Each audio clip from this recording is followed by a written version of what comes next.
நெகேமியா 8வது அதிகாரத்துக்கு திருப்பிக் கொள்ளுங்க. நம்ம தொடர்ந்து இந்த நெகேமியா படித்து கொண்டு இருக்கிறோம். இன்றைக்கு நெகேமியா 8வது அதிகாரத்தை பார்க்க போகிறோம். ஆனால் 9வது செய்தி என்னென்னா, வேத வசனம் எவ்வளவு அவசியம். ஒரு தேவனுடைய மனிதன் என்று சொல்லக்கூடியவனுக்கு வேத வசனம் எவ்வளவு அவசியம் என்று சொல்லக்கூடிய ஒரு காரியத்தை இதிலிருந்து பார்க்க முடியும். என்ன இப்போ ஒரு கஷ்டமான ஒரு காலகட்டத்தில் நம்ம போய் கொண்டு இருக்கிறோன்னா, கிறிஸ்தவர்கள் என்று சொல்கிறவங்களே பைபிள் வாசிக்கிறது கிடையாது. ஹலோ, ஒருவேளை இங்கேருந்து கேட்டுட்டு இருக்கவங்கள நீங்களும் பைபிள் எடுத்து டெய்லி வீட்டில் வாசிக்காதவங்களா இருந்தீங்கன்னா நீங்கள் துக்கப்படணும்.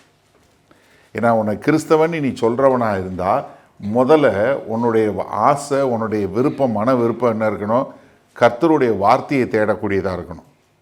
நான் அதனால தான் ரொம்ப இன்சிஸ்ட் பண்ணி நம்மளோட சொல்கிறது காரணம், நீங்கள் பைபிள் எடுத்துகிட்டு வாங்க, ஒரு நோட் புக் எடுத்துகிட்டு வந்து எழுதுங்கன்னு சொல்கிற காரணம் அதுதான்.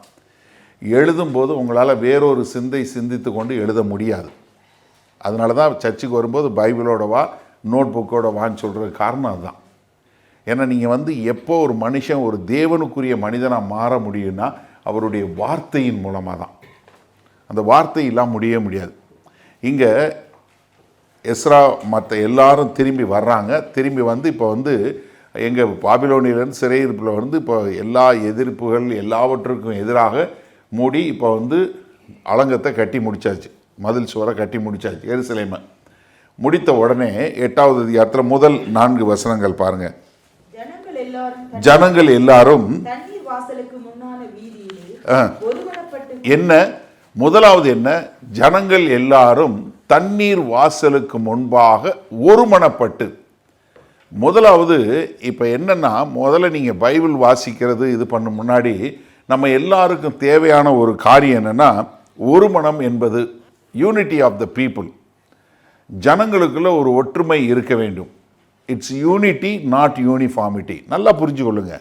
நம்ம எல்லாரும் ஒரே மாதிரி சிந்திக்கணும்னு அவசியமே கிடையாது. ஆனால் நம்ம எல்லாரும் சேர்ந்து ஒரு காரியத்தை செய்யணும். இதுதான் வித்தியாசம். நீ இந்த பாட்டு பாடலாம், நான் அந்த பாட்டு பாடலாம், நீ டி மேஜரில் போடலாம், இந்த ஏ மேஜரில் போட, எதில் வேணாலும் போடு. ஆனால் எல்லாம் சேர்ந்து கர்த்தரை ஆராதிக்கிறியா? ஏன்னா ரொம்ப முக்கியமான காரியம் யூனிட்டி. ஏன்னா இசையிலையும் பாருங்கள், ஒன்று ட்ரம்ஸு, இன்னொன்று கீபோர்டு, இன்னொன்று கிட்டாரு, இன்னொன்று பேஸ் கிட்டார், எல்லாம் சேர்ந்து ஒன்றா வந்தால் தான் கேட்குற மாதிரி இருக்கும். எல்லாம் ஒன்று ஒரு இதில் பாடினா எப்படி இருக்கும்? யூனிட்டி ரொம்ப ரொம்ப முக்கியமான ஒரு காரியம். முதலாவது எல்லாரும் ஒருமனப்பட்டு எங்கே வர்றாங்க? தண்ணீர் வாசலுக்கு, வாட்டர் கேட்டை கொடுத்தோமா? கார்டு வச்சுருக்கீங்களா இன்னும்? ரைட்டு. தண்ணீர் வாசலுக்கு முன்னாடி வந்துட்டாங்க.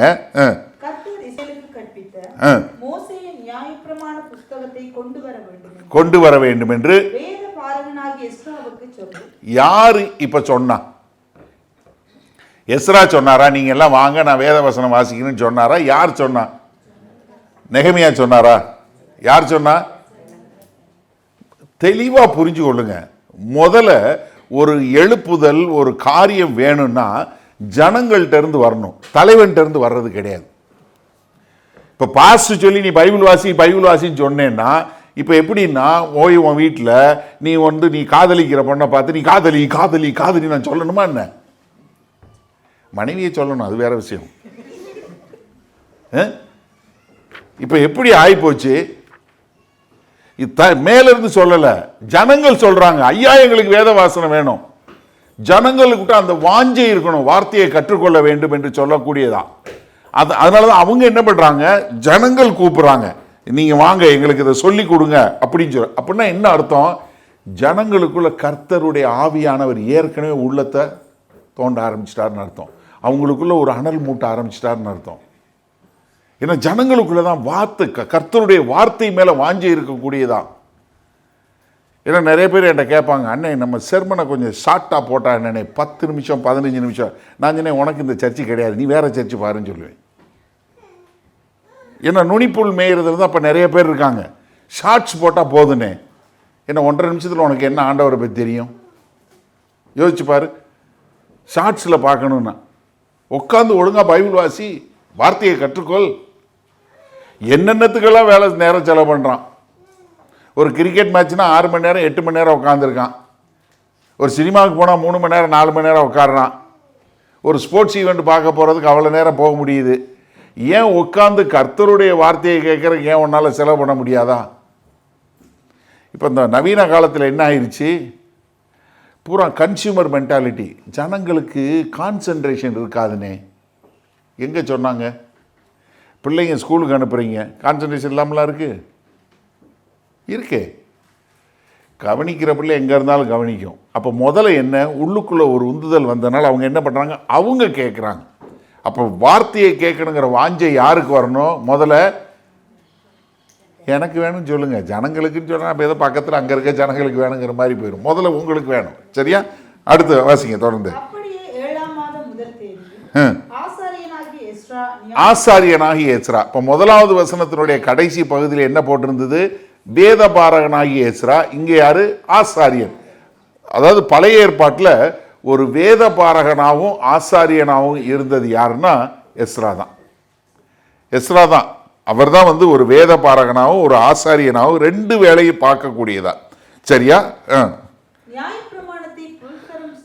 புருஷரும் ஸ்திரீகளும் கேட்டு. அதுல என்ன கவனிங்க, என்னன்னா புருஷர்கள் மட்டும் கேட்கல, புருஷர்களும் ஸ்திரீகளும் கேட்டு, ஆணும் பெண்ணும், இதுல எந்த பாகுபாடும் கிடையாது. ஏன்னா நிறைய நேரங்களில் ஒரு சிலர் அவங்களுக்கு இவ்வளோ தூரம் புரியாது, இவங்களுக்கு அது புரியாது. கிடையவே கிடையாது. கர்த்தருடைய வார்த்தையை கற்றுக்கொள்வதில் ரெண்டுக்கும் எந்த ஒரு வித்தியாசமும் கிடையாது. இது என்ன, இந்த கர்த்தருடைய வார்த்தையை கேட்டு அறியத்தக்கதாக, என்ன, கர்த்தருடைய வார்த்தையை கேட்பது மாத்திரமல்ல, அதை அறியக்கூடியதாக இருக்க வேண்டும். அறியத்தக்கதாக. எப்படி? தேவனுடைய வார்த்தையை கேட்பதில் அறிந்து கொள்ளக்கூடியதாக. கேட்கலாம், ஆனால் புரியாமல் இருக்கக்கூடாது. எப்படி? கேட்கிற வார்த்தை புரியணும், புரிந்து கொள்ளக்கூடியது, அறியத்தக்க சபைக்கு முன்பாக கொண்டு வந்து காலமே தொடங்கி காலையில தொடங்கி எப்போ வரைக்கும்? 6 மணி நேரம், குறைந்தபட்சம் 6 மணி நேரம் வேத வசனத்தை வாசித்து போதிக்கிறார். ஜனங்கள் எல்லாம் என்ன செய்யறாங்க? படுத்துட்டு கேட்குறாங்களா? இப்போ இந்த ஆன்லைன் சர்வீஸ் வந்தது, பாதி பேர் படுக்கையில் படுத்துட்டே கேட்குறான். கர்த்தருக்கு தெரியும் தானே நான் டயர்டாக இருக்கேன்னு. எப்படி? யோசிச்சு பாருங்க. 6 மணி நேரம் வெயிலில் நின்று கேட்குறாங்க கர்த்தருடைய வார்த்தையை. தாக்கம் இருக்கணும், நான் கர்த்தரை அறிந்து கொள்ளணும், கர்த்தருடைய வார்த்தை எனக்கு தெரியணும், அதுதான் எனக்கு பிரதானங்கிற அந்த ஒரு உந்துதல் இல்லாத போது உங்களுக்கு என்ன, இப்படியே உட்காந்து கொஞ்ச நேரம் கழித்து இப்படி அப்புறம் இப்படி அங்கே பார்க்க இங்கே பார்க்க, அப்புறம் அங்கே ஏதாவது சத்தம் வந்துச்சு, இது வந்துச்சு, யாராவது ஒன்று வந்துச்சுன்னா எல்லாத்தையும் பார்ப்பான். ஒரு பிள்ளை அங்கே போச்சுன்னா பிறாக்கு பார்ப்பான், அந்த பிள்ளை விளையாண்டுச்சுன்னா பார்ப்பான், ஏதாவது கீழே விழுந்துச்சுன்னா எல்லாரும் திரும்பி பார்ப்பான். நீ எங்கே வந்திருக்க? யோசிச்சு பாருங்க. 6 மணி நேரம்னா தொந்தரவு இல்லாமல் இருக்குமா? நம்ம இதில் சர்வீஸில் எத்தனை பேர் எந்திரிச்சு டாய்லெட் போகிறான்? சின்ன பிள்ளைங்களுக்கு சொல்லலாம், பெரிய ஆளுங்களுக்கே சொல்ல வேண்டியிருக்கு. காலமே தொடங்கி மத்தியானம் மட்டும்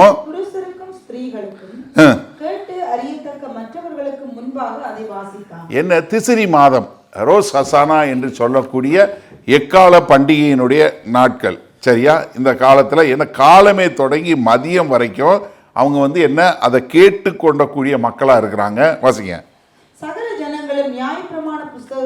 கவனமாய் செவி கொடுத்தார்கள். எப்படி?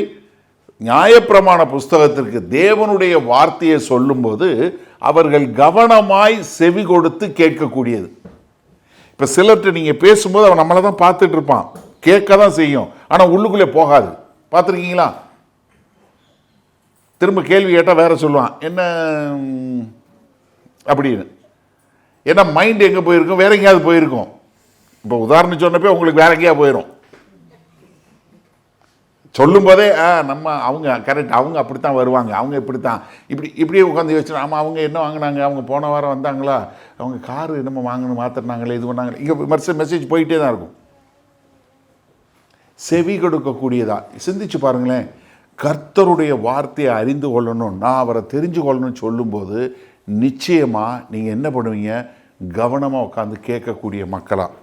அப்போ இதிலேருந்து என்ன பார்க்குறோம், முதல்ல ஒரு எழுப்புதல் வரணுன்னா அது தேவனுடைய வார்த்தையிலிருந்து தான் வரும்.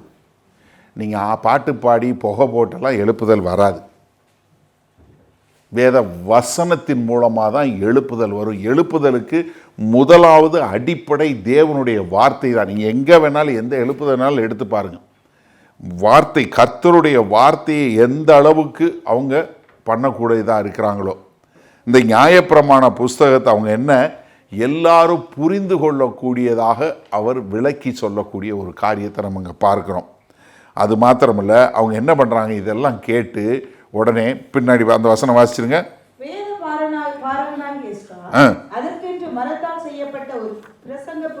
மரத்தால் செய்யப்பட்ட ஒரு பிரசங்க பீடத்தில். அதனால தான் இப்போ எப்போவுமே பிரசங்கம் பண்ணுறவங்க இப்போ வந்து கொஞ்சம் ஒரு சின்ன மேடை போட்டு அந்த மேடையில் நின்று பேசுகிறாங்க. ஆனால் இஸ்ராயலிருந்து வந்தது தான். எதுக்காக?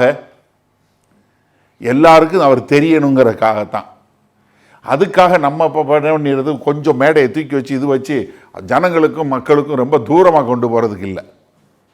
ஏன்னா இப்போ நிறைய சபையில் நடுவில் ஒரு கட்டை வேறு அடிச்சிடான், இந்த பக்கம் நீ வரக்கூடாது, ஏன்னா இந்த பக்கம் பூரா இது பரிசுத்த ஸ்தலம், நீ எல்லாம் அந்த பக்கம் பாவியாகவே இரு அப்படின்னு சொல்லக்கூடியதா. எப்படி என்னென்னா, அதனால தான் நிறைய நேரம் கீழே இருந்தே பேசுகிற காரணம் இதுதான்.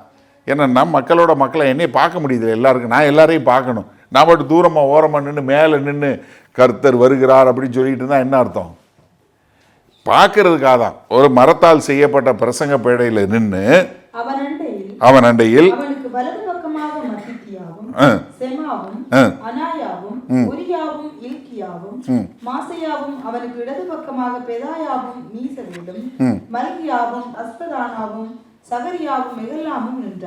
இந்த ஜனங்கள் கூட இருக்க லீடர்ஸ் எல்லாம் சேர்ந்து நிற்கிறாங்க.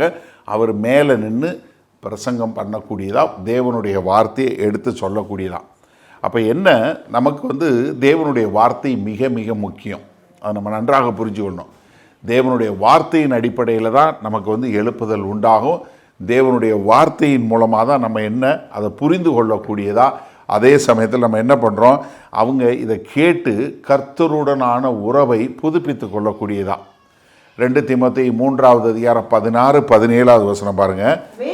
வேத வாக்கியங்கள் எல்லாம் தேவ ஆவியினால் அருளப்பட்டிருக்கிறது. நல்ல கவனிங்க, தேவனுடைய மனுஷன் தேறினவனாகவும்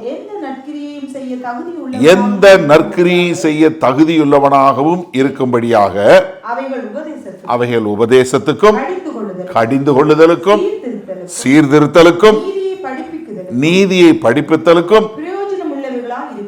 என்ன ஒரு பிரசங்கங்கிறது, ஒரு வேத வாசிப்பு, ஒரு வேதம் சொல்லி கொடுக்கறது எப்படி இருக்கணும், அது அவங்களுக்கு உற்சாகப்படுத்துவது மாத்திரம் இல்லை, ஏதாவது ஜோக்க சொல்லி எல்லா மக்களையும் சிரிக்க வைக்கிறது மாத்திரம் இல்லை, கர்த்தர் உனக்காக எல்லாம் செய்வார்ல. அது எதற்காக?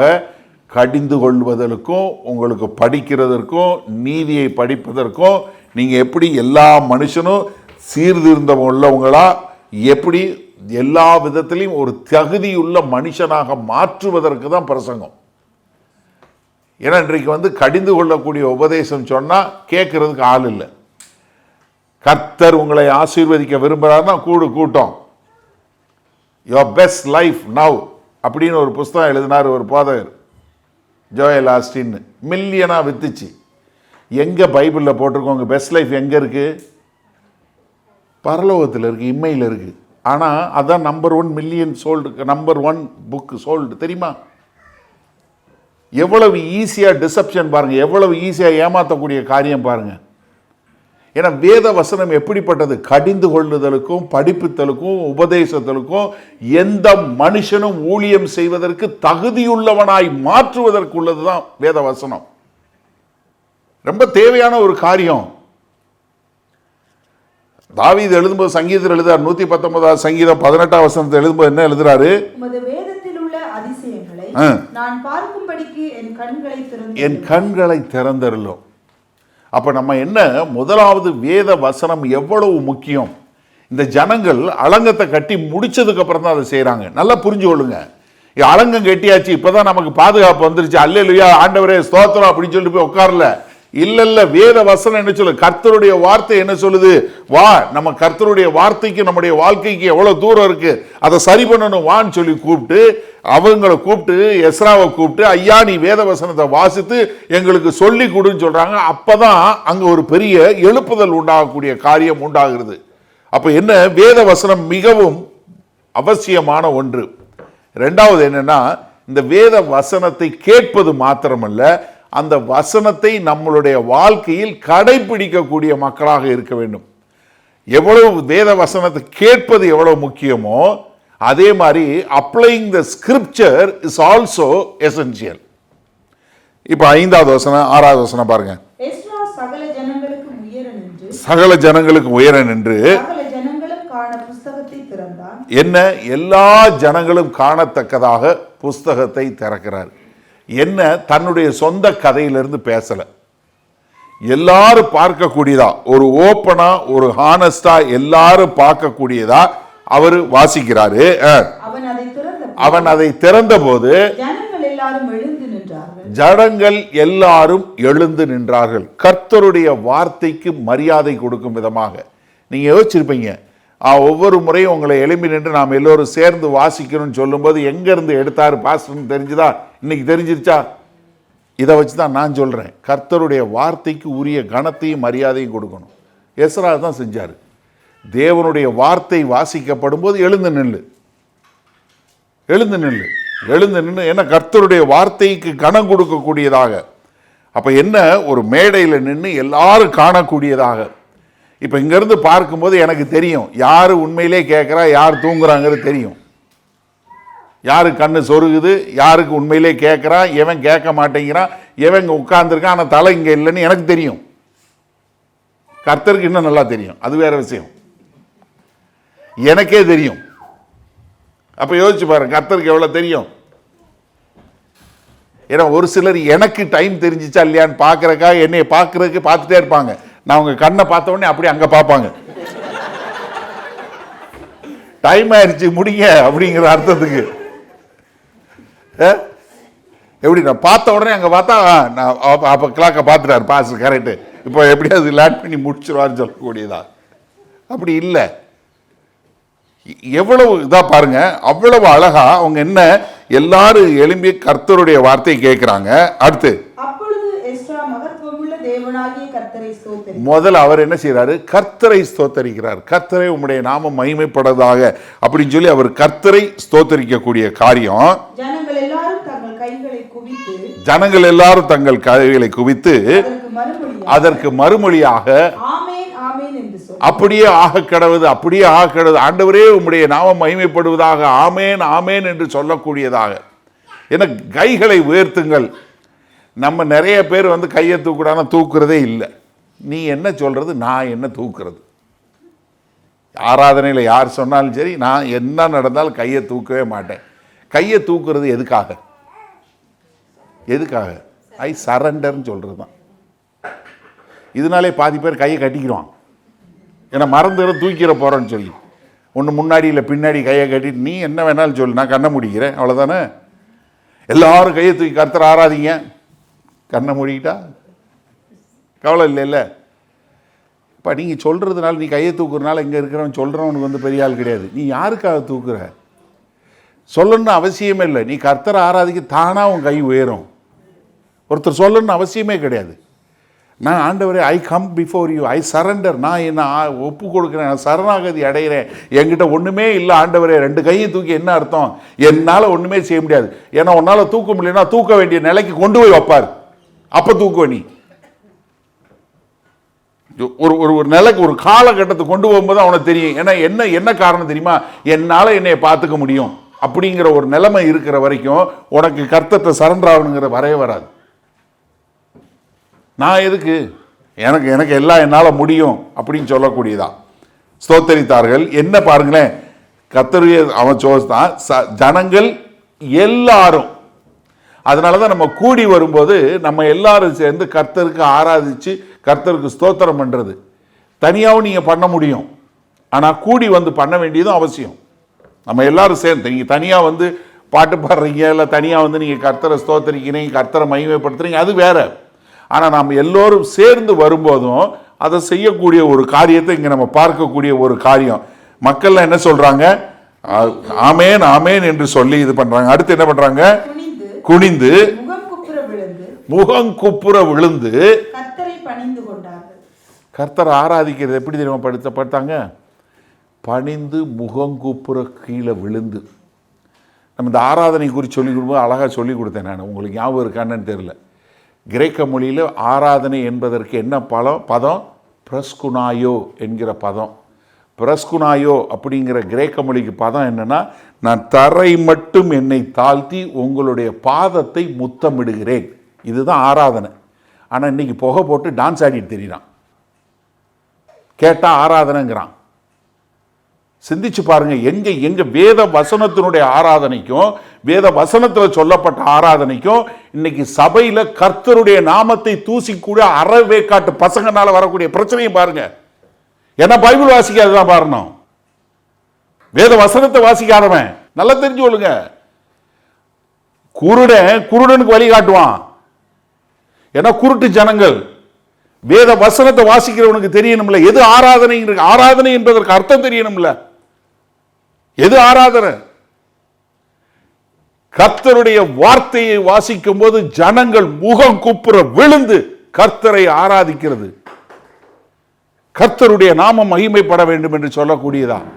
அது ஆராதனையா? இல்ல போட்டுக்கிட்டு வேற வேற மாதிரி வார்த்தைகளை சொல்லிக்கிட்டு குதிச்சுக்கிட்டு சினிமா மாதிரி 30-40 பிள்ளைங்களை பின்னாடி ஆட விடுறது, இது ஆராதனையாடா? ஏன்னா கேட்கறதுக்கு ஒருத்தருக்கு நாதி இல்லை, கேட்க மாட்டேங்கிறான். ஏன்னா பெரிய பெரிய போதகரான் பிள்ளையும் சேர்ந்து ஆடுறான், அதனால ஒன்றும் சொல்ல முடியல. மதியீனமா போயிட்டு இருக்கு ஒரு ஜனம். எனக்கு அருமையான, அதனாலதான் சொல்றேன், வேத வசனத்திற்கு நம்ம திரும்பணும். எழுப்புதல் என்பது வார்த்தையின் அடிப்படையில் தான் வரும், வேற எதுலையும் வராது. திரும்ப திரும்ப we have to go back to the scriptures. வசனம் என்ன சொல்லுது, வார்த்தை என்ன சொல்லுகிறது? ஏன்னா வார்த்தைக்கு வரும்போது ஒரு பரிசுத்தமா தேவனோடு நம்ம வருகிறோம் என்கிற ஒரு பரிசுத்த காரியம் கொண்டு வரணும். பரிசுத்த குலைச்சல் இல்லை. இன்னைக்கு வேதனையான விஷயம் என்ன தெரியுமா? சபையில தான் தேவனுடைய நாமம் தூசிக்கப்படுது, வெளியே காட்டலும். வெளியே இருக்கிறவன் சொல்றான் வேதக்காரங்கன்னு, உள்ள இருக்கிறவன் புரட்டு வேலை பார்க்கறான். இங்க அவங்க எல்லாம் சேர்ந்து ஒற்றுமையாக வந்து செய்யக்கூடிய ஒரு காரியம். அப்ப என்ன, வேத வசனத்தை வந்து கேட்கும் போது அதற்கேற்றாற் போல அவங்க மாறக்கூடிய ஒரு காரியத்தை நம்ம பார்க்கிறோம். அப்போஸ்தலனுடைய 9வது அதிகாரத்தில் பார்க்கிறோம், சவுல் கிறிஸ்தவர்களை கொலை செய்ய போய் கொண்ட சவுல் கர்த்தரை சந்தித்த போது அவருடைய வாழ்க்கை, அவருடைய நோக்கம், அவருடைய செயல்கள், அவருடைய திட்டங்கள் எல்லாம் அப்படியே மாறக்கூடியதா. அப்படியே யாரை கொலை செய்யணும்னு போனாரோ அவங்களுக்கு அவருக்காக பிரசங்கம் பண்ணக்கூடிய காரியம். அப்போஸ்தலனுடைய 16வது அதிகாரத்தில் பார்க்கிறோம், அவங்க வந்து தேவனுடைய வார்த்தையை சொல்லணும் போறாங்க. ஆனா அவங்களுடைய திட்டத்தை மாத்தி அங்க போய் அடி வாங்கி சிறைச்சாலையில் உட்கார்ந்து இருக்கும் போதும் பிலிப்பாய் பட்டணத்தில் உட்கார்ந்து கர்த்தரை ஆராதிக்கிறவங்களா இருந்தாங்க. அதனாலதான் அங்க ஒரு சபை வரக்கூடிய ஒரு காரியமா இருந்துச்சு. அப்ப எனக்கு அருமையானவர்களே, நீங்க வேத வசனத்தை கேட்கும் போது உங்களுடைய எண்ணங்கள் மறுரூபப்பட்டு நீங்க மாறினவர்களாய் மாற வேண்டும். அதுதான், அது ரொம்ப ரொம்ப அவசியமான ஒரு காரியம். ஏன்னா ரோமர் 12வது அதிகாரம் முதல் 2 வருஷம் நம்ம எல்லாருக்கும் மனப்பாடமா தெரியும்.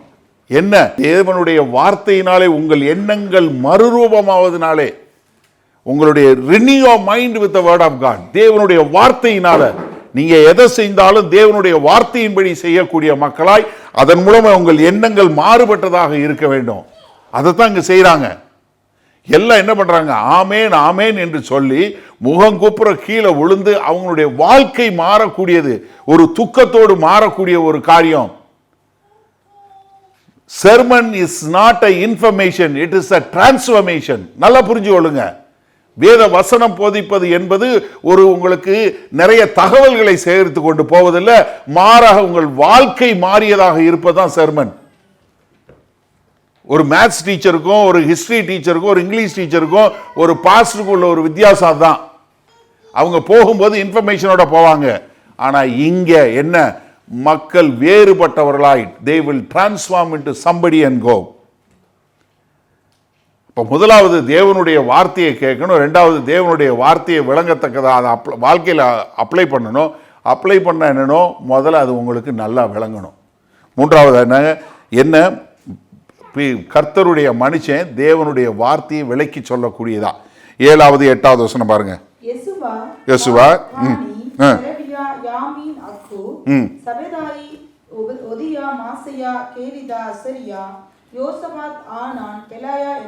எத்தனை பேர் வந்துச்சு? ஐயா நாங்கள் என்னலனே 13 பேர். எது 13 பேர்?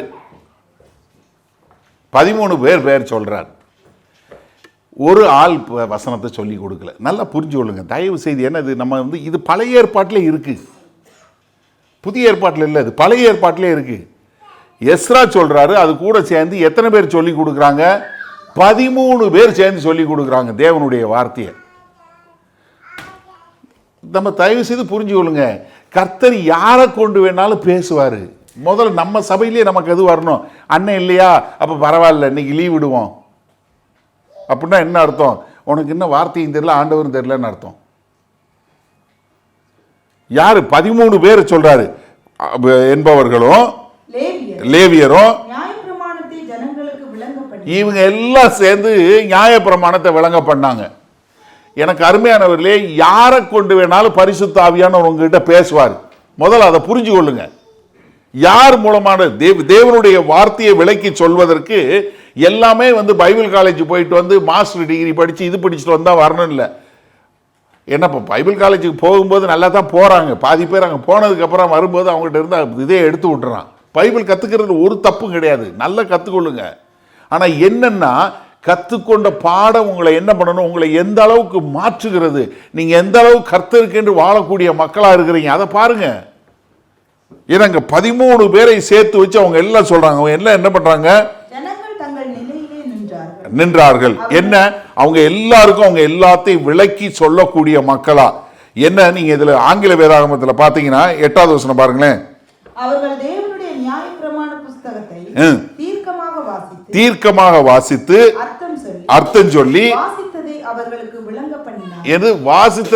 விளங்க பண்ணினார். அர்த்தம் சொல்லி என்ன? ஏன்னா ஆங்கில வேதாகமத்தில் என்ன இருக்குன்னா, they gave the sense. எப்படி? they make sense to them. அவனுக்கு என்ன விளங்க பண்ண, என்ன ஒரு வேத வசனத்தை வாசிச்சா இது என்ன அப்படிங்கிறத அவன் புரிஞ்சுக்கணும். ஏன்னா இங்க வாசிக்கும் போது எபிரேய மொழியில இருந்துச்சு, ஆனா இவங்க திரும்பி வரும்போது என்ன பாஷை பேசினாங்க?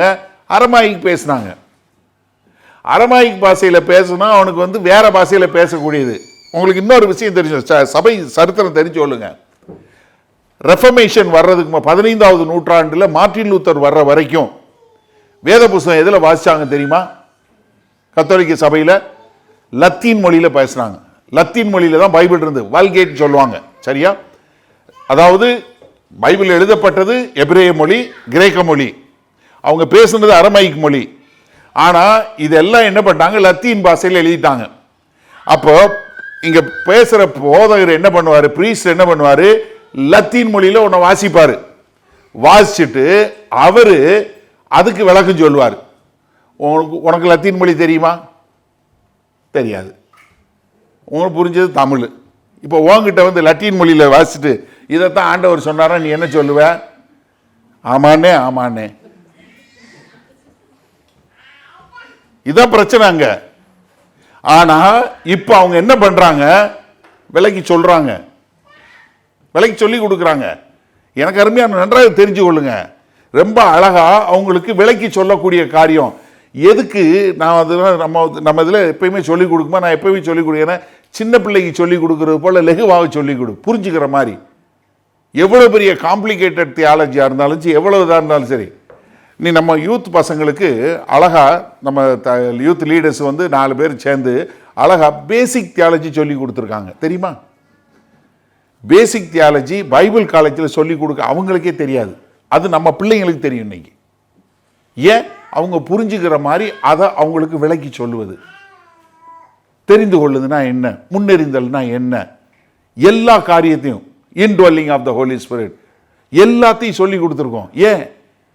விளக்கமாக அவங்களுக்கு சொல்லிக் கொடுக்க, இவங்க எல்லாரும் சேர்ந்து என்ன விளக்கமாக அவர்களுக்கு சொல்லிக் கொடுக்கக்கூடிய ஒரு காரியம். அப்போ என்ன, வேத வசனத்தை மக்கள் புரிந்து கொள்ளும் விதமாக. இன்னைக்கு தமிழில் நீங்கள் யோசிச்சு பாருங்க, நிறைய நேரங்களில் நம்ம நடைமுறை தமிழில் பேசுவதில்லை. இங்கே இருக்கிற வரைக்கும் கரெக்டாக பேசுவார், இங்கே வந்த உடனே கர்த்தர் கடந்து போகையில் உங்களை ஆண்டவரும் இரட்சகருமாகிய. எப்போ இவ்வளோ நேரம் நல்லா தானே பேசுனீங்க, புரிஞ்சுக்கிற மாதிரி பேச வேண்டியதானே. இல்லை, நான் அதுக்காக ரொம்ப இதாக சொல்லலை. நான் என்ன சொல்கிறேன்னா, ஜனங்களுக்கு புரிகிற பாசையில் கர்த்தர் நடந்து போனார்னு சொல்லுங்க. நிறைய விசரங்கள், என்ன நிறைய வார்த்தைகள் நம்ம நடைமுறையில் பயன்படுத்தாத வார்த்தைகள். நான் நிறைய கேட்டிருக்கேன். பரிதானம்னா என்ன, லஞ்சம் நம்ம சொல்லி கொடுத்துருக்கோம். இப்படி நிறைய வார்த்தைகள் நம்ம நடைமுறையில் உபயோகப்படுத்தாத வார்த்தைகள் நிறைய இருக்குது. அதை கற்றுக்கொள்வதில் ஒரு தவறு இல்லை. ஆனால் என்னென்னா, நீங்கள் அதை சொல்லி கொடுக்கக்கூடிய, விளக்கி சொல்லக்கூடிய ஒரு காரியம். நம்ம இது என்ன நிலப்பு, இந்த இவங்க ரெண்டு பேரும் ரொம்ப அழகாக ஒரு ப்ரீச்சிங்கும் ஒரு டீச்சிங்கும் உள்ள ஒரு வித்தியாசம். ரொம்ப அழகாக அவங்கள விளக்கி சொல்லக்கூடிய ஒரு காரியம். அது மாத்திரமில்ல, சாதாரண மனுஷன்னு சொல்லி கொடுத்தாங்க. யார்? லேவியர்கள், ஆசாரியர்கள் மாத்திரம் இல்லை, இந்த 12-13 பேரும் சாதாரண மக்கள். இப்போ நம்ம சர்ச்சில் ஒரு 12 பேருக்கு மேலே இருக்காங்களா பிரசங்கம் பண்ணுறவங்க? கர்த்தருக்கு ஸ்தோத்திரம், இருக்காங்க. எல்லாரும் ஏன் பிரசங்கம் பண்ணுறீங்க இப்போ புரியுதா? நெகேமியா புஸ்தகம் எடுத்து நல்லா வாசிங்க. அதனால தான் நம்ம சபையில் இவ்வளோ பேர் பிரசங்கம் பண்ணுறவங்க இருக்கிறாங்க, பிரசங்கம் பண்ணிக்கிட்டே இருக்காங்க. இன்னும் எல்லாரும் பிரசங்கிக்கிறவங்களாக தான் இருக்கணும். யார் ஒருத்தர் ஏதாவது சொன்னான்னா ஒரு சந்தேகத்தோடு போகவே கூடாது. நம்ம எல்லாம் உட்கார வச்சு அழகாக இருந்தால் பாரு, இதான் வசனம், இதான் சொல்ல எல்லாரும் எடுத்து சொல்லக்கூடிய அளவுக்கு எல்லாரும் தேறினவர்களாய் வர வேண்டும். அதுதான் நம்ம கர்த்தருடைய விருப்பம். அதைத்தான் நம்ம செஞ்சுக்கிட்டு இருக்கிறோம். இங்கே நெகேமியா 8வது அதிகாரத்துக்கும் லூக்கா 24வது அதிகாரத்துக்கும் ஒரு ஒப்பீடு பார்க்கலாம். ஏன்னா லூக்கா 24வது அதிகாரத்தில் கர்த்தராகிய இயேசு கிறிஸ்து மரித்து உயிர்த்தெழுந்த பின்பு அவர் சீஷர்களுக்கு அவர் விளக்கி சொல்லக்கூடிய ஒரு காரியம். இங்கே இவங்க சிறையிருப்பில் போய் திரும்பி வந்ததுக்கப்புறம் இங்கே அவங்களுக்கு சொல்லிக் கொடுக்கக்கூடிய காரியம். முதலாவது அங்கே பாருங்கள், இங்கே நெகேமியா 8வது அதிகாரத்தில் முதல் 8 வசனங்கள் என்ன பார்க்குறோம்? அவங்க எங்கே இருக்கிறாங்க? தண்ணீர் வாசலுக்கு முன்னாடி இருக்கிறாங்க. எங்கேருந்து? சிறையிருப்புலன்னு திரும்பி ஆனால் இவங்க எங்கே வந்துட்டு இருக்காங்க? எம்மாவூர் வாசல் வழியாக எம்மாவூரில் வந்துட்டு இருக்காங்க. எதுக்கப்புறம்? மன துக்கத்தோட கர்த்தராகிய இயேசு கிறிஸ்து மரணத்திற்கு பின்பாக வரக்கூடியது. இங்கே யார் ஆடியன்ஸு? இங்கே யார் கேட்குறா? எல்லாரும், ஜனங்கள் எல்லாரும் கேட்குறாங்க, ஆண் பெண் எல்லாரும் கேட்குறாங்க. இங்கே யார்? சீஷர்கள். ஏன்னா அவங்களுக்கு என்ன ஆச்சு? இப்போ அவங்க மனசோர்வோடு இருக்கிறாங்க. என்ன ஆச்சு? கர்த்தரை நம்பி இருந்தோம், அவரே மரிச்சு போயிட்டாரே அப்படின்னு சொல்லக்கூடியதா. இங்கே யார் வாசிக்கிறா? எஸ்ரா மோசேயினுடைய பிரமாணங்களை வாசிக்கிறாரு. இங்கே கர்த்தராகிய இயேசு கிறிஸ்து என்ன பண்ணுறார்? லூக்கா 24ல் அவர் மோசே முதற்கொண்டு எல்லா தீர்க்கதரிசிகள், மோசே முதற்கொண்டு எல்லா ஆகமங்களிலும் தன்னை குறித்து எழுதியதை குறித்து அங்கே கர்த்தராகிய இயேசு கிறிஸ்து சொல்லி கொடுக்குறாரு. அடுத்து இங்கே வசனத்தை யார் விளக்கி சொல்கிறா? எல்லாரும் விளக்கி சொல்கிறாங்க. அங்கே யார் விளக்கி சொல்கிறா? கர்த்தராகிய இயேசு கிறிஸ்து அவங்களுக்கு விளக்கி சொல்கிறாரு. இங்கே என்ன பண்ணுறாங்க? மக்கள்லாம் தூக்கித்து அழுது ஆண்டவரே அப்படின்னு சொல்லக்கூடிய மனமாறக்கூடிய காரியம். இங்கே லூக்கா 24 என்ன பார்க்குறோம்? அவங்களுக்குள்ள அப்படியே ஒரு தீ கொழுந்து விட்டு எரியக்கூடிய ஒரு காரியமாக இருக்கிறத பார்க்குறோம். இதனால் வெளியே இங்கே என்ன நடக்குது? இவங்க எல்லா ஜனங்களுக்குள்ள ஒரு பெரிய எழுப்புதல் வரக்கூடிய காரியத்தை பார்க்குறோம். ஆனால் இங்கே என்ன? அவர்கள் எல்லோரும் உற்சாகப்படுத்தப்பட்ட மக்களாக எழும்பி போய் உலகம் முழுவதும் பிரசங்கம் பண்ணக்கூடிய மக்களாக மாறுறாங்க. இங்கே என்ன வெளிப்படுத்தல் எப்படி வந்துச்சு? எழுதப்பட்ட வார்த்தையின் மூலமாக வந்துச்சு. அங்கே வார்த்தை என்னும் தேவனால் பெரிய ஒரு வெளிப்பாடு வந்துச்சு. எவ்வளவு அழகாக பார்த்தீங்களா? ரெண்டும் எவ்வளோ அழகாக ஒத்து போகக்கூடியதா. அப்போ என்னென்னா, நம்ம சொல்லி கொடுக்கறது ரொம்ப அழகாக நேர்த்தியாக மக்கள் புரிந்து கொள்ளக்கூடியதா. அதே மாதிரி எப்போவுமே தெரிஞ்சு கொள்ளுங்க, ஒரு எழுப்புதல் வர வேண்டும் என்று சொன்னால் அது வேத வசனத்தினுடைய வெளிப்பாடின் மூலமாக தான் வர முடியும். அப்போ என்ன, துக்கமாக இருந்தவங்க கடைசியில் என்ன பண்ண ஆரம்பித்தாங்க? ஃப்ரம் மார்னிங் டு மிஷன் என்று சொல்லக்கூடியதா அழுது பண்ணவங்க என்ன எழும்பி போய் பிரகாசிக்கக்கூடிய மக்களாய், பிரசங்கிக்கக்கூடிய மக்களாய் மாறினது. கடைசியாக 4வதாக என்ன வருதுன்னா, ஒரு கன்விக்ஷன் என்று சொல்லக்கூடிய காரியம் வருது. வேத வசனத்தை கேட்கும்போது அது சந்தோஷத்தை கொடுக்கக்கூடியதாக, எப்படி ஒரு சந்தோஷத்தை கொடுக்கக்கூடியது. 9வது வசனத்திலிருந்து பாருங்க. கேட்ட பொழுது அழுதபடியால்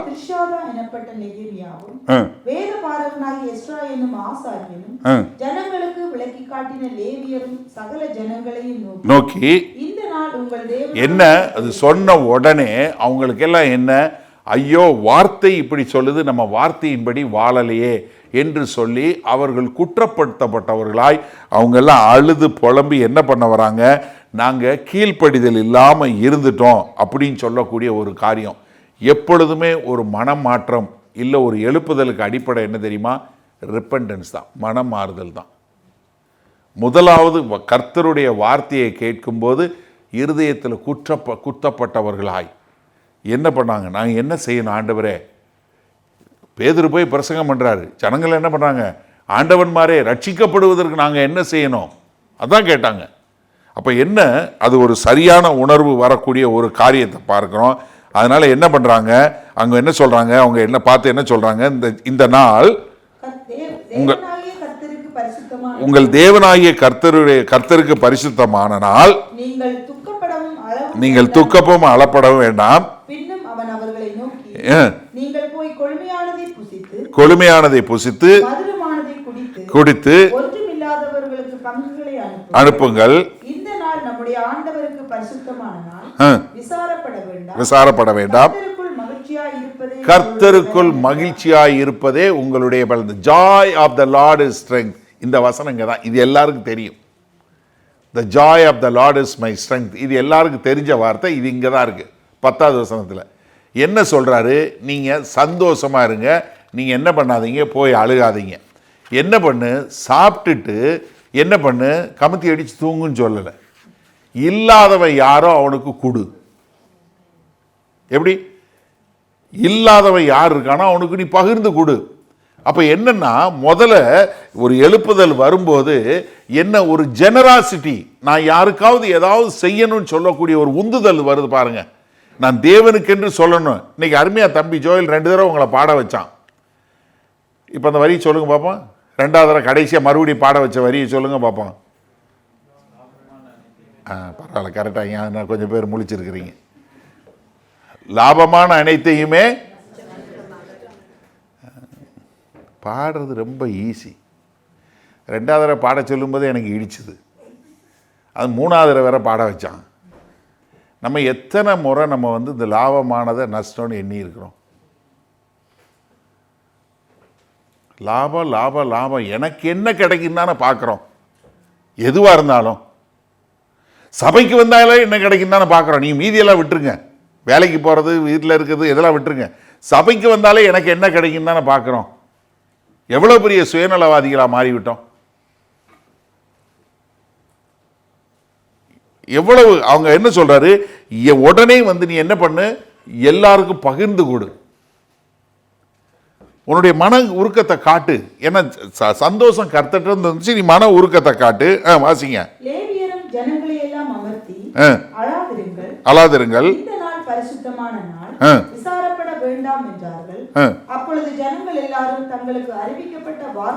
தங்களுக்கு அறிவிக்கப்பட்ட வார்த்தையின் எதனால உணர்ந்து கொண்டபடியினால்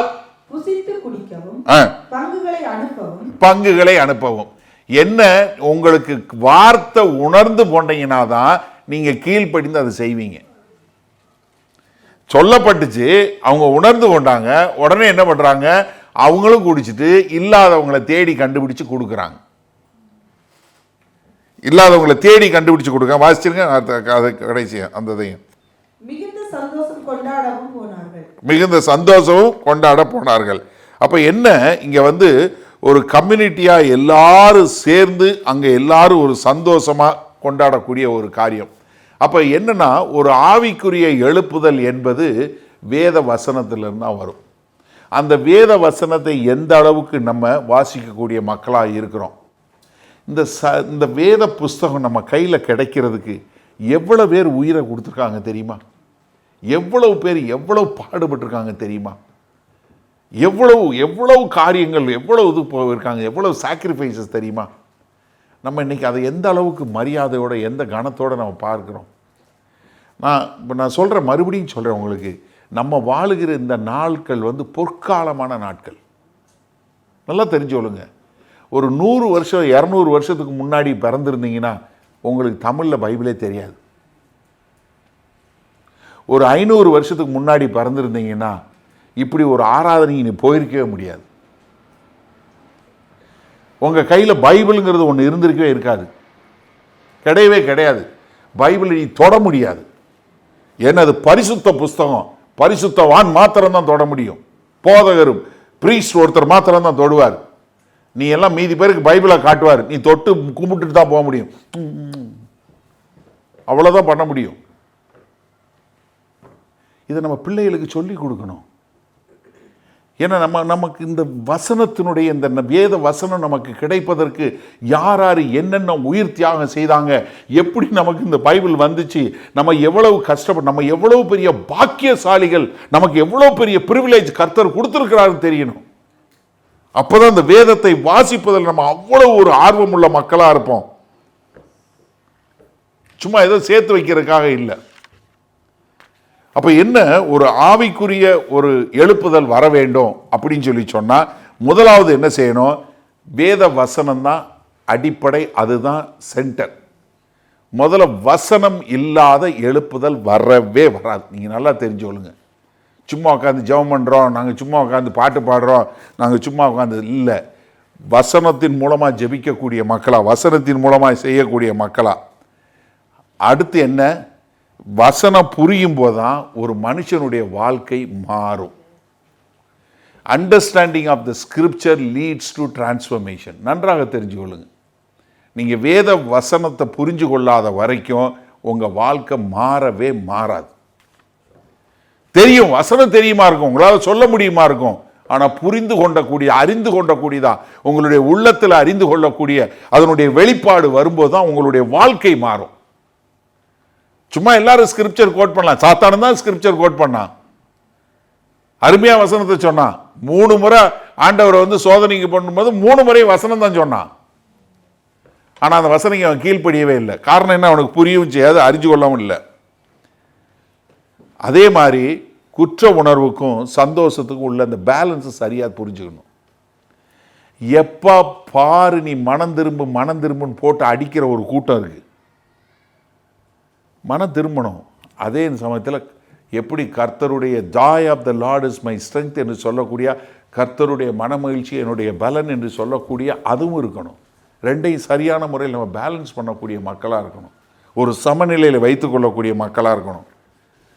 அடுத்து ஒரு கம்யூனிட்டியாக, ஒரு சபையாக கூடி ஆராதிக்கிறத எந்த காலத்திலும் விட்டுறக்கூடாது. தனிப்பட்ட ஆராதனை அவசியம், ஆனால் கூடி ஆராய்க்க வேண்டிய ஆராதனையும் ரொம்ப உண்மை. அதே போல் வசனத்திற்கு கீழ்ப்படியும் போது தான் சந்தோஷம். The joy comes through obedience of the scriptures. சந்தோஷம் அப்போ தான் உங்களுக்கு உண்டாகும். சரி, இந்த நாளில் இந்த இதிலிருந்து நெகேமியாவிலேருந்து நம்ம என்ன கற்றுக்கொள்ள போகிறோம்? 3 காரியம். 1, முதலாவது, நீங்கள் உங்களுடைய வாழ்க்கையில் you make time every day to read the scriptures daily. தினசரி வேத வசனம் வாசிப்பதற்கு ஒரு முடிவெடுங்க. நீ வசனம் டெய்லி வாசிக்கலைன்னா நீ கிறிஸ்தவனே இல்லை, உடனே நீயே ஏமாத்தாத. நான் சொல்கிறேன், இதுக்கு போய் வசனம் தேடணும் அவசியம் இல்லை. நான் சொல்கிறேன், நீ பைபிள் எடுத்து பைபிள் வாசிக்காமல் இருந்தன்னா நீ கிறிஸ்தவனா இல்லையான்றது நீயே சோதித்துப்பார். நல்லா தெரிஞ்சுக்கோ. நீ வேற என்ன வேணாலும் செய்யலாம். உட்காந்து தினசரி நீ உட்காந்து பைபிள் வாசிக்காமல் நீ என்ன வேணுங்க ஆராதனை நடத்தலாம், பிரசங்கம் பண்ணலாம், நீ மியூசிக் போடலாம், நீ டீ அடிக்கலாம், நீ சேர் போடலாம், என்ன வேணாலும் செய்யலாம். ஆனால் நீ கிறிஸ்தவன் கிடையாது. காரை கொண்டு போய் கராச்சிக்குள்ளே போய் நின்னா நீ கார் ஆயிடுவியா என்ன? அந்த மாதிரி தான். நல்லா தெரிஞ்சுக்கோ. அதனால் நீங்கள் உங்களை நீங்களே ஏமாற்றிட்டு இருக்காதீங்க. ஏன்னா என்னைக்கு ஒரு கர்த்தரை நேசிக்கிறவன் கர்த்தர் என்ன சொல்கிறார், நான் அவரோட உறவில் இருக்கணும்னு சொல்லி தினசரி பைபிள் வாசிக்கிறவனா இருக்கணும். முதல்ல நீ டெய்லி உட்காந்து பைபிள் வாசிக்கிறியா? அண்ணே எனக்கு நேரமே இல்லைண்ணே, நான் அதனால் போகும்போது ஆப்பில் வச்சா ஒரு நாளைக்கு ஆப் வைப்பார், அப்போ தெரியும் உனக்கு. ஆமாம், நீ போகும்போது அப்படி தானே பார்க்குற, அவர் அதே மாதிரி பார்த்தா போதும். அண்ணைய என்னைய பூமியில் நீ கணம் பண்ணேன்னா என் பிதாவையும் கணம் பண்ணுற, என்னை கணம் பண்ணவன் பிதாவையும் கணம் பண்ணுவார். நீ என்ன உதாசீனப்படுத்தினா அவர் உதாசீனம் தானே படுத்துவார். அப்போ முதலாவது, நீங்கள் உண்மையிலே ஒரு நல்ல கிறிஸ்தவனாக இருந்தால் தினசரி சிஸ்டமேட்டிக் பைபிள் ரீடிங் இருக்கணும். உங்கள் வீட்டில் இருக்கா? நீங்கள் என்ன பைபிள் வாசிக்கிறீங்கன்னு உங்கள் மனைவிக்கு தெரியுமா? உங்கள் மனைவி என்ன பைபிள் வாசிக்க உங்கள் புருஷனுக்கு தெரியுமா? உங்கள் பிள்ளைகளுக்கு தெரியுமா? ஹலோ, ரொம்ப குவைட் ஆயிடுச்சே. தெரியுமா? ஏன் ஒரு போர்டு வீட்டில் என்னென்னமோலாம் போய்க்கிறீங்க, ஒரு போர்டு எழுதி போடுங்க. எழுதி போடுங்க, ஒரு போர்டு வாங்கி வீட்டில் போடுங்க. டாடி மேத்யூ, மம்மி மார்க்கு, பெரியவன் என்ன போடு. என்ன பிரச்சனை? ஹலோ, என் வீட்டுக்குள்ளே யாராவது வந்து உங்களை பார்த்தா அப்படி ஐயோ நீங்கள் என்ன பழைய ஆள மாதிரி பைபிள் வாசிக்கிறீன்னு சொல்லிடுவாங்களா என்ன? முதல்ல நீங்கள் ஒரு செல்ஃப் டிசிப்ளினாக பைபிள் வாசிக்கிறீங்களா? தயவு செய்து வேலை அதை செய்யுங்க. பைபிள் வாசிக்கிறது ரொம்ப ரொம்ப முக்கியமான காரியம். ரெண்டாவது, பி வில்லிங் டு சேஞ்ச். வார்த்தையை வாசிக்கிறீங்க, அதற்கேற்றாற் போல் மாறக்கூடிய மக்களாக இருக்கணும். யோனா மாதிரி இல்லை. என்ன யோனா என்ன சொன்னால், எனக்கு அன்னைக்கே தெரியும் நீங்கள் மன்னிக்கிறது ரொம்ப பயங்கரமான ஆள், நீங்கள் எல்லாத்தையும் மன்னிச்சிருக்கீங்க, நீங்கள் பயங்கர இறக்கமுள்ளான்னு, அதனால் நீங்கள் சொன்ன இடத்துக்கு நான் போக மாட்டேன். பைபிள் தான் வாசித்தான். ஹலோ, கர்த்தரை பற்றி தெரியும், ஆனால் கீழ்ப்படிதல் இல்லை. அப்போ என்ன, நான் பைபிள் வாசிக்கிறேன், நான் அது என்னையை வாசிக்குது, நான் அதுக்கேற்ற மாதிரி மாற்றக்கூடியதா. என்னுடைய திட்டம் இல்லை, கர்த்தருடைய திட்டம், கர்த்தருடைய நோக்கம் என் வாழ்க்கையில் நிறைவேறணும். அதுக்கு நான் என்னை மாற்றிக்கொள்ள தயாராக இருக்கிறேன். எந்தெந்த ஏரியாவில் நீங்கள் பைபிள் வாசிக்க நீங்கள் மாறக்கூடியதா. நான் அதனால தான் ரொம்ப சிம்பிளாக சொல்லி கொடுப்பேன். ஒரு அட்லீஸ்ட் ஒரு மீலாவது குடும்பம் உட்காந்து சாப்பிட பாருங்கள். ஒரு நாளைக்கு ஒரு மீல் உங்களால் கூடுமானவரை. அப்படி இல்லையா, வாரத்தில் ஒரு சனிக்கிழமையோ இல்லை ஏதோ சனிக்கிழமை ஒரு நாள் காலையில் உட்காந்து குடும்பம் உட்காந்து ஒரு போர்ஷன் பைபிள் வாசிங்க. உங்கள் பிள்ளையை சொல்லுங்கள், உனக்கு என்ன தெரிஞ்சுது, உனக்கு என்ன புரிஞ்சுது, நீ என்ன புரிஞ்சுக்கிட்ட, உட்காந்து படிங்க. அப்படி இல்லையா, இன்னொரு சாயந்தரம் ஏதோ ஒரு சாயந்தரம் ஒரு நாளாவது, வாரத்தில் ஒரு நாளாவது குடும்பம் உட்காந்து ஒரு போர்ஷன் வாசிங்க. அது இப்போ நீங்கள் வந்து ஒரு சில நேரத்தில் பிள்ளைங்க வந்து யூனிவர்சிட்டிக்கு போயிடுச்சு, பிள்ளைங்க இதுக்கு போயிடுச்சுன்னா கவலைப்படாதீங்க. ஒன்று குரூப் ஃபேமிலி கால் போடுங்க, நாங்கள் அப்படி தான் செய்கிறோம். அந்த மாதிரி ஃபேமிலி குரூப் கால் போட்டு வாசிங்க, அவ்வளோதானே. எதுக்கு உட்காந்து ரசம் செய்கிறது எப்படி, கறி செய்கிறது எப்படின்னு உட்காந்து 1008 வீடியோ போட்டு பார்க்குறீங்க, வீடியோவில் காலில் போட்டு அவங்கள லைனில் வச்சு சமைக்கிறீங்க. ஏன் பைபிள் வாசிக்கிறதுக்கு என்ன வந்துச்சு? அதே மாதிரி உங்கள்கிட்ட ஆண்டவர் என்ன சொன்னார், இந்த வசனத்துக்கு என்ன அர்த்தம் வந்துச்சு சொல்லுங்கன்னு கேளுங்க. So willing to change. மூணாவதாக, சபை கூடி வரதில் விட்டுறக்கூடாது. அண்ணே சம்மரு, வெயில் அடிக்குது, சந்தோஷம், ஹாலிடே போ, அதை பற்றியெல்லாம் ஒரு பிரச்சனையும் இல்லை. ஆனால் உன்னோட ப்ரையாரிட்டி என்ன? உன்னுடைய ப்ரையாரிட்டி என்ன? உன்னுடைய பிரதான நோக்கம் என்ன? யோசிச்சு பாருங்கள். What is your priority? Number 1 priority என்ன? எபிரேயர் 10வது அதிகாரம் 24, 25வது வசனம் பாருங்கள். மேலும் அன்புக்கும் நற்கிரியைகளுக்கும்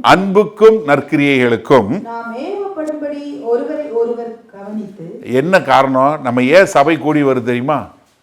அன்புக்கும் நற்கிரியைக்கும் ஒருத்தர் நம்ம ஏவும்படி. எப்படி நம்ம ஒருத்தரை எப்படி அன்பு செலுத்துன்னு சொல்லி கொடுக்கணும்.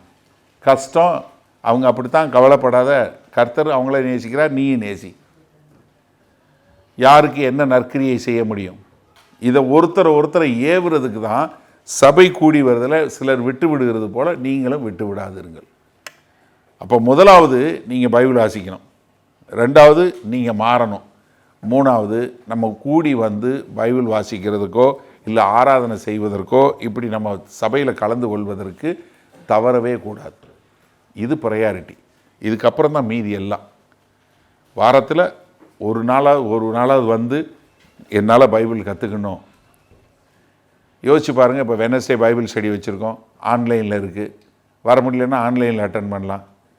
நீ என்ன வேணாலும் சொல்லுங்கள், நான் எதையும் கேட்க மாட்டேன். அப்படி ஒரு குரூப் எப்பயுமே இருப்பாங்க, கவலைப்படக்கூடாது. ஆனால் நீங்கள் எப்படி இருக்கிறீங்க அதுதான் முக்கியம். ஏன்னா இப்போ இஸ்ரேல் ஈரான் வந்து தொடங்கின உடனே என்ன ஆரம்பிச்சுது, நிறைய பேர் வீடியோ போட்டாங்க, அவ்வளோதான் உலக யுத்தம் வந்துருச்சு, நீ அவ்வளோதான் முடிவுக்கு வரப்போகுதுன்னு. இப்போ எல்லாம் சேர்த்து ட்ரம்ப் முடிச்சிட்டார். இப்போ என்ன செய்வாங்க அந்த வீடியோலாம்? உக்ரைன் ஆரம்பித்தது இதே மாதிரி தான் போட்டாங்க, அவ்வளோதான் 3ஆம் உலகப் போர் வரப்போது, அழிய போது, கர்த்தர் வரப்போகிறார், இது கடைசி காலம்னு போட்டான். இப்போ என்ன, அது எவ்வளோ நாளாக போயிட்டுருக்கு? 2 வருஷமாக போயிட்டுருக்கு. என்ன காரணம்னா, இந்த சந்தேகம் கேட்குற ஆள் பூரா யாருன்னா பைபிள் வாசிக்கிறது கிடையாது. இந்த வெளிப்படுத்தின விசேஷம் பைபிள் ஸ்டடி பண்ணிகிட்டு இருக்கோம், அதில் கலந்துக்கிட்டாலே பாதி பேருக்கு இந்த சந்தேகம் வராது. ஆனாலும் நாங்கள் படிக்க மாட்டோம், நாங்கள் கற்றுக்க மாட்டோம், வீடியோ தான் பார்ப்போம். என்ன செய்கிறது? இன்னும் குழந்தை பிள்ளைகளாகவே இருக்கக்கூடாது. நீங்கள் வளர்ச்சி உள்ளவங்களா, முதிர்ச்சி உள்ளவங்களா மாறணும். அது நம்ம நெகமையாட்டிலிருந்து கற்றுக்கொள்ளுதுன்னா இதுதான். அப்போ முதலாவது நீங்கள் தயவு செய்து பைபிள் வாசிக்கிறவங்களா இருங்க. பைபிள் இல்லாமல் சர்ச்சுக்கு வராதீங்க, சரியா? பைபிள் இல்லைன்னா தயவு செய்து சர்ச்சுக்கு வராத, இல்லை வேறு எங்கேயாவது சர்ச்சு பாரு. இந்த சர்ச்சு அது கிடையாது, அந்த மாதிரி ஆளுக்கு இந்த சர்ச்சு கிடையாது. You can find many churches. ஏன்னா உங்கள் காணிக்கை வாங்கி ஆசீர்வாதம் பண்ணுறதுக்கு நிறைய பேர் இருக்காங்க. Please go to some other church. இங்கே வந்தால் நீ பைபிள் வச்சு கற்றுக்கொண்டு உன் வாழ்க்கை மாதிரி நீ கிறிஸ்தவனாக வர்றதுக்கு தான் அந்த சபை. அப்படிப்பட்ட மக்களை தான் கர்த்தர் தேடுறார், கூட்டத்துக்காகலாம் இல்லை. கர்த்தர் தன்னுடைய பரிசுத்த மனவாட்டியை எடுத்து போகத்தான் வர்றார். அதனால் அதுக்கு ஆயத்தம் உள்ளவங்களாக வாங்க, கர்த்தருடைய வார்த்தையை கற்றுக்கொள்ளுங்க, நீங்கள் மாறுங்க. அதே சமயத்தில் கூடி வருவதை விட்டு விடாது இருக்க கற்றுக்கொள்வோம். வல்ல பிதாவே, இந்த அருமையான நல்ல மாலை வேலைக்காய் நன்றி. ஆமாண்டவரே, இதோ எவ்வளவு ஆழமாய் தீர்க்கமான காரியங்களை எங்களுக்கு சொல்லி கொடுத்துருக்கீங்க ஆண்டவரே. நாங்கள் வெறும் கேட்கிறவர்களாய் மாத்திரமல்ல ஆண்டவரே, உம்முடைய வார்த்தைக்கு கீழ்ப்படிந்து அதை எங்களுடைய வாழ்க்கையில் கடைப்பிடிக்கிறவர்களாய் நாங்கள் வாழ எங்களை முழுமையாய் ஒப்பு கொடுக்கிறோம். ஆமாண்டவரே, இதோ எப்படி ஒரு பெரிய எழுப்புதலை அந்த நெகேமியா காலகட்டத்தில் எஸ்ரா மூலமாய் நீங்கள் கொண்டு வந்தீங்களோ, வார்த்தை எவ்வளவு முக்கியம் என்பதை புரிந்து கொண்டோம். இந்த நாட்களில் தங்களை கிறிஸ்தவர்கள் என்று சொல்லி வார்த்தையை வாசிக்காத ஜனங்களுக்காய் நாங்கள் ஜெபிக்கிறோம் ஆண்டவரே. இப்படி தங்களை வஞ்சித்து கொண்டிருக்கிறவர்கள் மனமாற எங்கள் தேவன் கிருபை பாராட்ட வேண்டுமாய் வேண்டுகிறோம். மீட்பெரும் இரட்சகருமாகிய இயேசு கிறிஸ்துவின் மூலம் பிதாவே, ஆமேன். உங்களில் யாருக்காவது ஜெப தேவைகள் இருக்குமானால் நீங்கள் உங்களுடைய வீடுகளில் உங்கள் கதவை பூட்டி நீங்கள் ஆண்டவரை நோக்கி ஜெபம் பண்ணுங்கள். உங்களுடைய எல்லா விதமான பலவீனங்களை குறித்து தெரிந்து வைத்திருக்கிற தேவன், எப்போதும் ஜீவன் உள்ள தேவன், உங்களுடைய ஜெபங்களை கேட்டு உங்களுக்கு பதில் கொடுப்பார். நீங்கள் வேற ஒரு ஆள்கிட்ட போகணும், வேற ஒருத்தவங்கிட்ட போய் ஜெபத்துக்கு போகணும்னு அவசியம் இல்லை. நீங்கள் ஜெபம் பண்ண ஆண்டவராகிய இயேசு கிறிஸ்துவை ஏற்றுக்கொண்ட எல்லாரும் பிதாவாகிய தேவன்கிட்ட ஜெபம் பண்ணால் அந்த ஜெபத்தை கேட்டு பதில் கொடுக்கக்கூடிய அன்புள்ள பரமபிதா தான் நமக்கு இருக்கிறாரு. அதனால் தைரியமாக நீங்கள் ஜெபம் பண்ணுங்கள். அதே சமயத்தில் இன்னொரு காரியமும் நாங்கள் சொல்கிறோம், எங்களுக்காய் ஜெபம் பண்ணுங்கள். ஏன்னா வேத வசனத்தில் அதான் சொல்லியிருக்கு, நீங்கள் எந்த ஊழியக்காரரையும் ஜெபம் பண்ண போங்கன்னு சொல்லலை, ஆனால் ஊழியக்காரருக்காக ஜெபம் பண்ண சொல்லியிருக்கு. நாங்கள் தைரியமாக தேவனுடைய வார்த்தை இன்னும் அதிகமாக பிரசங்கிக்க எங்களுக்காய் நீங்கள் ஜெபிக்கும்படி கேண்டிக் கொள்கிறேன். ஆமேன்.